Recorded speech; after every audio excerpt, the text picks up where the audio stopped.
Assalamualaikum warahmatullahi wabarakatuh. Selamat datang di channel Narasi Budaya. Informasi penting buat teman-teman nih yang belum tahu apa sih narasi budaya itu, simak penjelasan berikut ini ya. Nah, narasi budaya itu merupakan wadah bagi karya jurnalistik yang berfokus pada bidang bahasa dan budaya.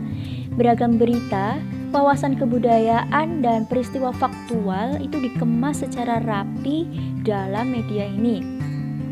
Narasi budaya itu juga menyuguhkan berbagai pengalaman menarik dari para pakar tersohor mengenai budaya dan bahasa tentunya yang dapat menambah wawasan bagi para pembacanya. Nah, selain itu, peristiwa yang dimuat dalam media ini dapat dijadikan pengetahuan serta kegiatannya dapat dijadikan sebagai sarana untuk pengembangan diri. Bagi para pembaca dapat mengakses media ini di channel YouTube kami Narasi Budaya dan website narasibudaya.com. Harapannya media ini dapat dijadikan sumber informasi, pedoman berbudaya dan berbahasa dalam kehidupan sehari-hari serta dapat berdampak positif bagi masyarakat sekitar. Nah, hari ini Narasi Budaya kedatangan tamu spesial, yaitu ada Mas Aldi Saputra. Halo Mas Aldi, gimana kabarnya nih Mas? Sehat juga. Sehat juga. Alhamdulillah. Boleh dong kenalin diri dulu ke teman-teman biar lebih kenal sama Mas Aldi gitu. Baik, perkenalkan nama saya Aldi Saputra. Saya kuliah di S1 Pendidikan Bahasa Indonesia KIP UNS. Saat ini sedang semester 8, sudah nyicil skripsi lah istilahnya. Dan juga saya juga mantan itu ketua umum dari organisasi Himpropsi, dan juga pernah juga UKM Taekwondo UNS, dan juga IMAPSI, Ikatan Mahasiswa Bahasa Sastra seluruh Indonesia. Itu dia. Oke, sekarang kesibukannya apa aja nih Mas, selain ngerjain skripsi? Ya, untuk selain mengerjakan skripsi, saya juga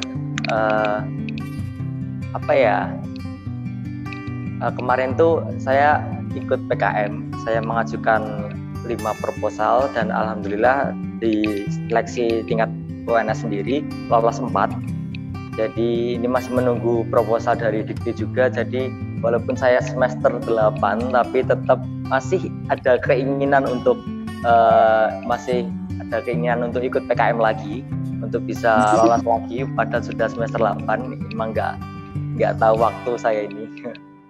Gitu. Masih aktif organisasi juga Mas? Untuk organisasi untuk saat ini sudah karena sudah semester 8 juga, jadi sudah nggak terlalu aktif. Tapi kalau misal masih dibutuhkan oleh adik-adik, itu masih bisa gitu.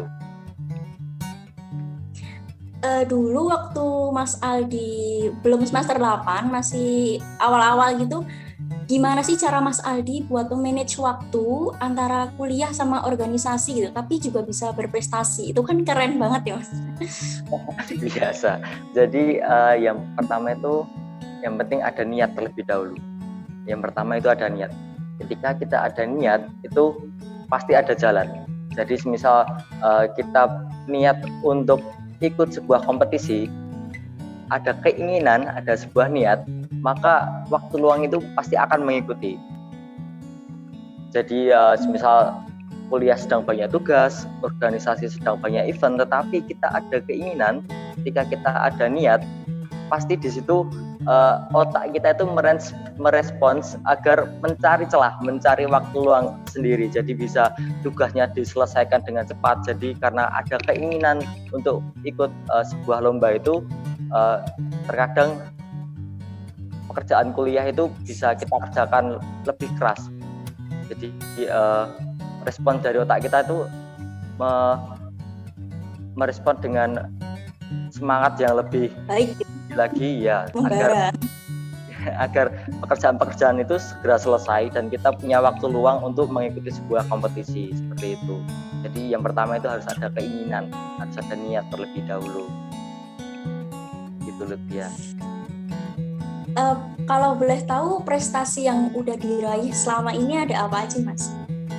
Wah, itu kalau yang Di organisasi kah? sebenarnya bisa dibilang saya itu telat berprestasi ya. Jadi saya itu baru mendapatkan prestasi pertama saya itu di semester 5. Jadi semester 1 sampai semester 4 tuh saya belum punya apa-apa. Jadi awal mula saya mau berprestasi itu karena di angkatan saya itu banyak orang-orang hebat ya. Waktu semester 1, 2, 3, 4 tuh saya hanya bisa mengucapkan selamat gitu di teman-teman saya. Tapi lama-kelamaan itu jadi kayak mau sampai kapan saya hanya diselamatin kayak gini. Saya juga pengen sampai kapan saya hanya menyelamatin orang lain gitu. Dan ya dari situlah ada keinginan di semester 4 itu saya mencari celah waktu itu karena sudah sibuk kuliah, sudah sibuk berorganisasi.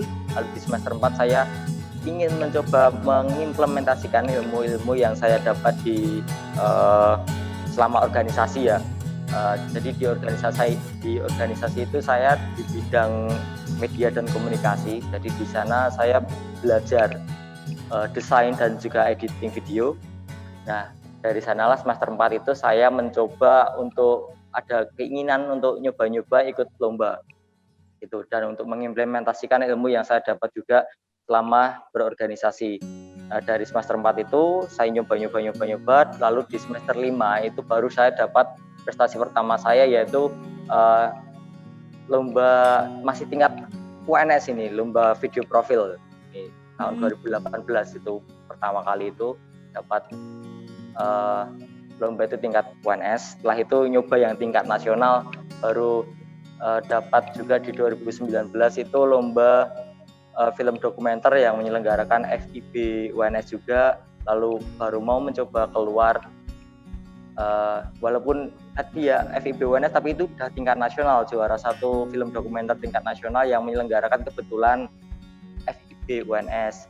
Lalu saya juga mulai giat terus lomba-lomba gitu sampai sekarang itu saya punya berapa ya, 13 kejuaraan tingkat nasional. Mau mantap. Satu-satu enggak? Sampai gimana Mas? Sampai yang terakhir itu ya juara 2 desain maskot IAIN Ponorogo dan juara 2 lomba videografi yang menyelenggarakan IAIN Ponorogo. Yang terakhir 2021 bulan Februari. Kalau di bidang desain itu Mas Aldi kira-kira belajarnya otodidak atau gimana? Atau karena keterpaksaan di organisasi? Benar sekali itu. Jadi saya itu awal mula dari SMA ke kuliah itu masih awam banget perihal kayak gituan, lalu mencoba untuk gabung organisasi dan kebetulan di plotting ya, saya dapat plot di bidang media komunikasi, dan di situ saya nggak tahu apa-apa, lalu dikasih beban, dikasih tekanan untuk membuat sebuah desain, padahal saya belum bisa apa-apa. Disitulah tekanan itu yang membuat kita tuh jadi mau untuk belajar. Ya, dari situlah saya otodidak, saya mulai mencoba, dan saat itu laptop saya masih laptop yang bisa dibilang jelek untuk desain dan editing, spesifikasinya itu masih rendah ya. Dan saat itulah saya mulai belajar dulu dengan sabar, harus, karena laptop juga lemot sekali untuk belajar desain dan editing, mulai dari semester 1, semester 2, semester 3, dan lama-kelamaan saya jadi terbiasa, saya bisa, dan itu juga bisa menghasilkan profit juga, karena kalau untuk teman-teman sih biasanya gratis ya, paling dia jajakinnya es teh mau gorengan gitu. Tapi kalau desain-desain itu kalau minta dibuatkan poster, minta dibuatkan desain portfolio ini itu pasti membayar. Dan saya juga pernah tuh paling dekat tuh membuat satu PPT, mendesainkan satu PPT oleh wakil rektor juga saat itu saya dibayar 1 juta hanya untuk membuat satu PPT waktu semester 3. Nah itu uangnya itu saya kumpulkan, lama-kelamaan bisa jadi saya sekarang punya laptop yang bisa dibilang bagus spesifikasinya. Itu dari hasil belajar desain dan editing secara otodidak juga. Selama mengasah kemampuan itu yang dilakukan Mas Aldi apa? Apa yang dilakukan Mas Aldi untuk bisa mengasah kemampuan itu gitu? Ya pertama itu ya di organisasi itu saya kan di organisasi, namanya organisasi kan kita nggak berpikirnya nggak profit ya, jadi kita itu kerja ikhlas untuk membangun sebuah organisasi itu menjadi lebih baik lagi dan juga untuk mengasah keterampilan diri. Jadi di organisasi itu justru menjadi wadah kita untuk mengasah diri dan juga untuk apa ya istilahnya unjuk karya untuk karya yang kita buat itu bisa dinikmati banyak orang, seperti itu.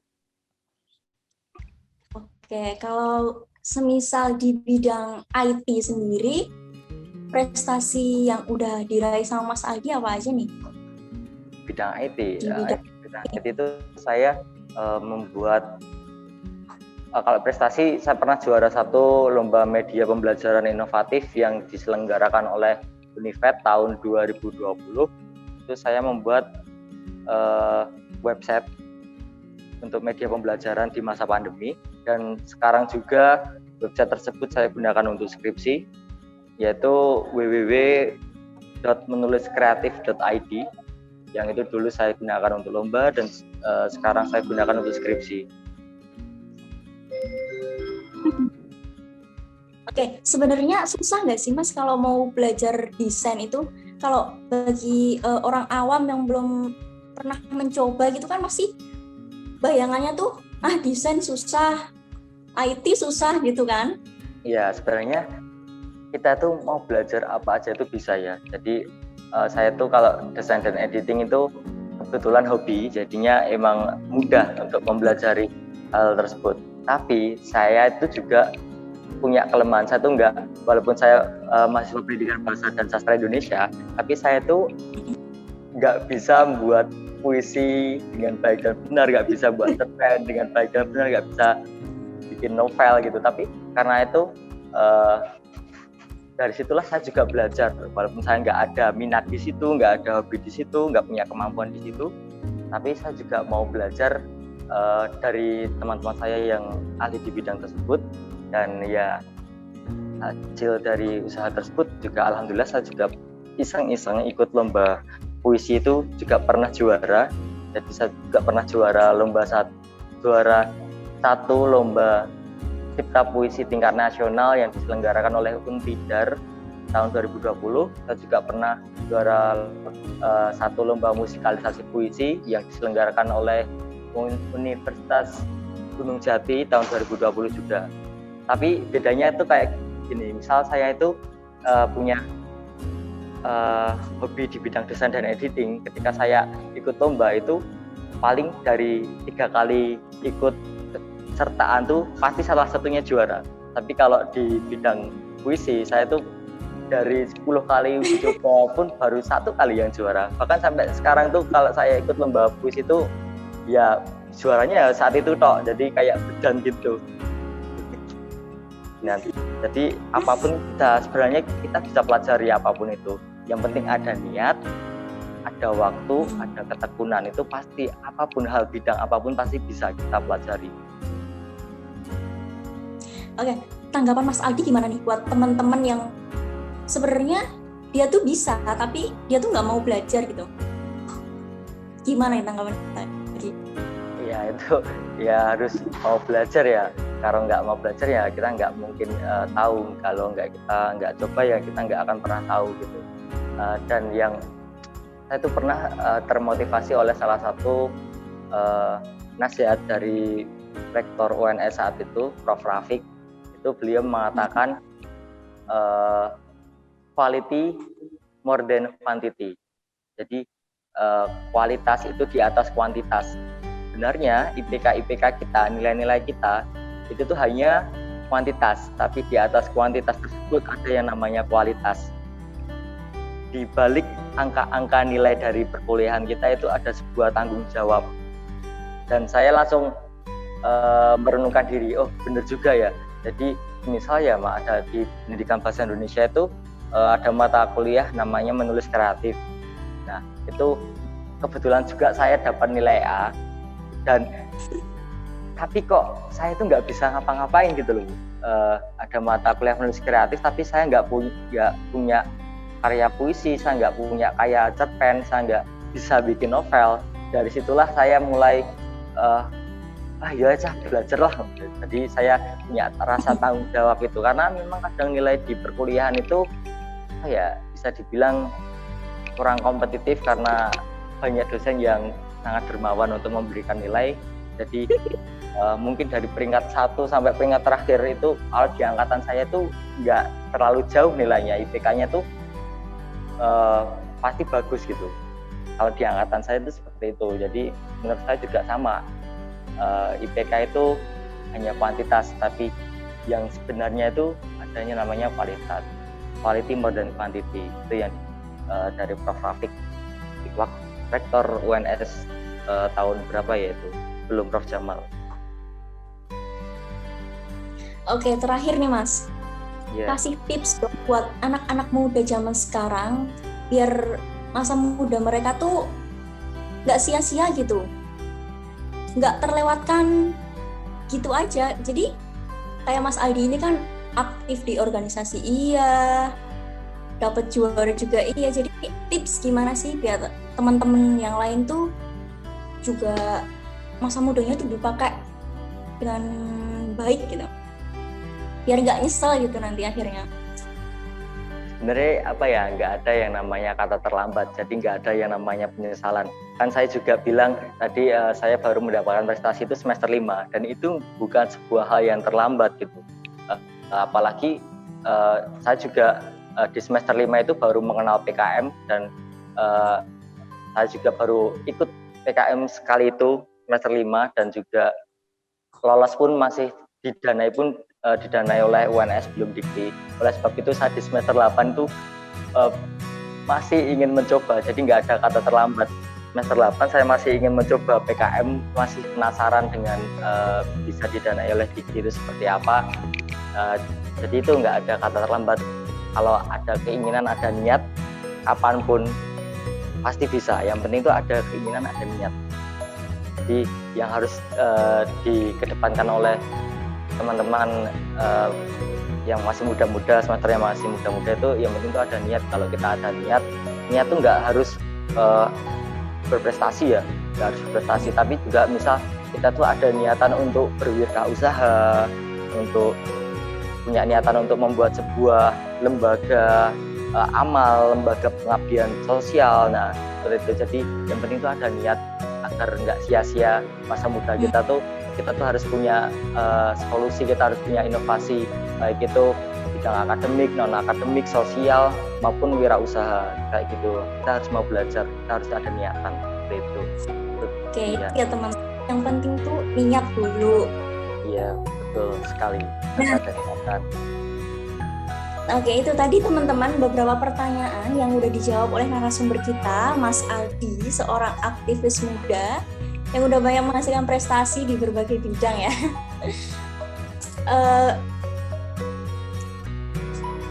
Mas Aldi keren sih, bisa gitu loh bagi waktunya. Kan semester 8 tuh padet-padetnya skripsi, masih mau ngurus PKM.